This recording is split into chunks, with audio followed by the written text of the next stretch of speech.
अस्सलाम वालेकुम, welcome to another video. आज की वीडियो बहुत ही कंट्रोवर्शियल टॉपिक के ऊपर है।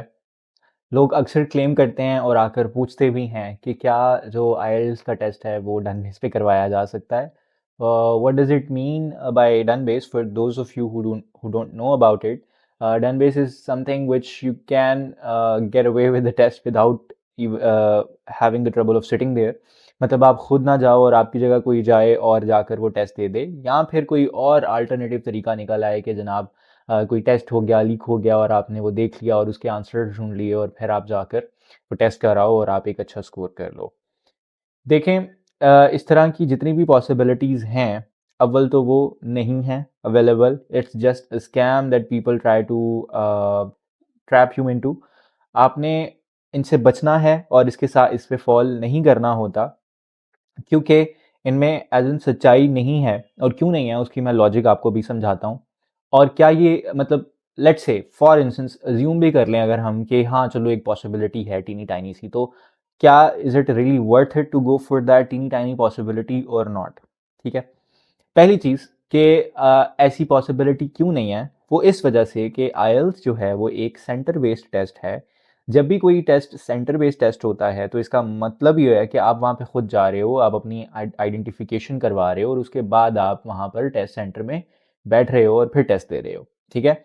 अब आइडेंटिफिकेशन जहाँ पर भी इन्वॉल्व हो जाएगी, ऑब्वियसली आपका कोई क्लोन उसकी जगह नहीं जा सकता। You need to go yourself and you need to showcase your ID card there, या जिस पे भी आपने अगर अपने पासपोर्ट पे टेस्ट बुक करवाया है या फिर आईडी कार्ड पे बुक करवाया है तो आपको वो वहाँ पे दिखाना पड़ता है सेंटर के अंदर। ठीक है।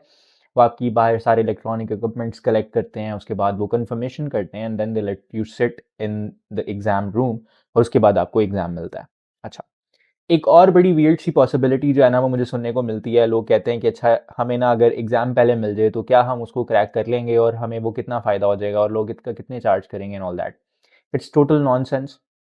मिसाल के तौर पे हम वही मैंने जो पहले बात की थी कि हम इमेजिन कर लेते हैं कि आपको ये पॉसिबिलिटी मिल गई है। ठीक है। आपको पता चल गया है कि जनाब राइटिंग में कौन सा टॉपिक आने वाला है, या फिर आपको पता चल गया है कि लिसनिंग में किस तरह के क्वेश्चन आने वाले हैं, कौन से क्वेश्चन आने वाले हैं। अब चूंकि एग्जाम में टेस्ट तो कभी भी रिपीट नहीं होता, राइट? कभी ऐसा नहीं हुआ कि रीडिंग और लिसनिंग जो है वो रिपीट हुई हो। राइटिंग के अंदर या स्पीकिंग के अंदर लोग कहते हैं कि अच्छा रिपीट हो जाते हैं, वो इस तरह से रिपीट हो जाते हैं कि कैटेगरीज वही रहती हैं, मेजर कैटेगरीज, लेकिन सवाल समवट हर दफ़ा डिफरेंट आएगा। ऐसा नहीं है कि एक ही सवाल जब वो लूप पे लगा हुआ है, कुछ अर्से बाद वो वही सवाल उठा के दे देते हैं, जैसे अक्सर हमारे जो बोर्ड एग्जाम्स में होता है कि 5 पेपर्स कर लो तो समवट कुछ ना कुछ क्वेश्चन उसमें रिपीट हो जाते हैं।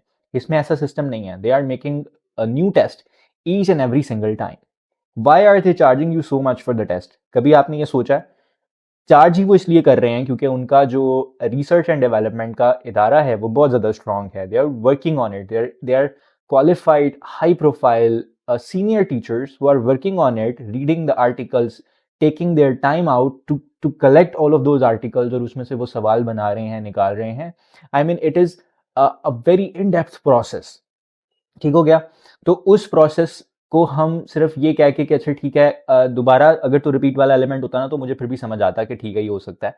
पर जब एक चीज़ रिपीट ही नहीं होनी है, इसका मतलब ये है कि जिस दिन टेस्ट आना है वो एक यूनिक टेस्ट है, वो पहले ऑनलाइन किसी भी वेबसाइट के ऊपर अवेलेबल नहीं है, because that's the first time the test is being there.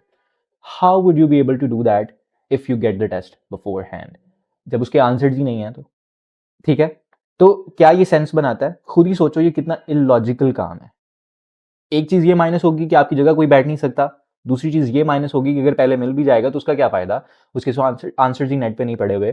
कैसे आंसर्स निकालोगे? और अगर निकाल पॉसिबल ही नहीं है ना, तो आंसर्स ही नहीं निकाले तो वहाँ पर आपको बेनिफिट क्या है इस चीज़ का? पहले एग्ज़ाम देख लेने से, ठीक है?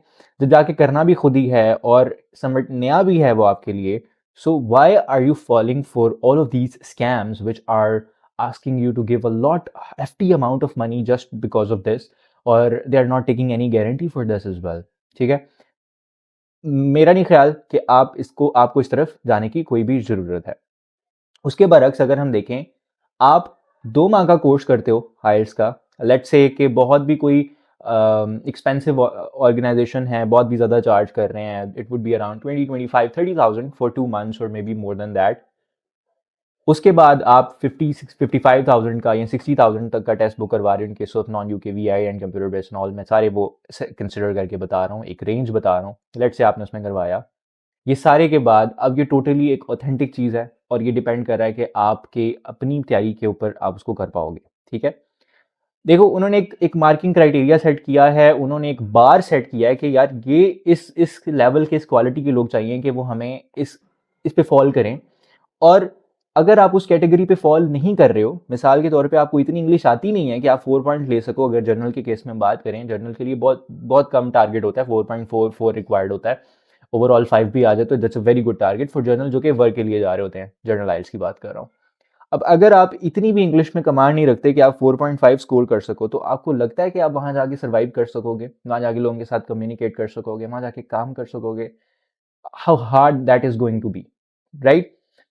तो ये टेस्ट ना सिर्फ आपको प्रिपरेशन करने के लिए आमादा करता है, इनफैक्ट आपको ये भी हाईलाइट करवा रहा है कि आपकी एबिलिटी कहाँ फॉल कर रही है।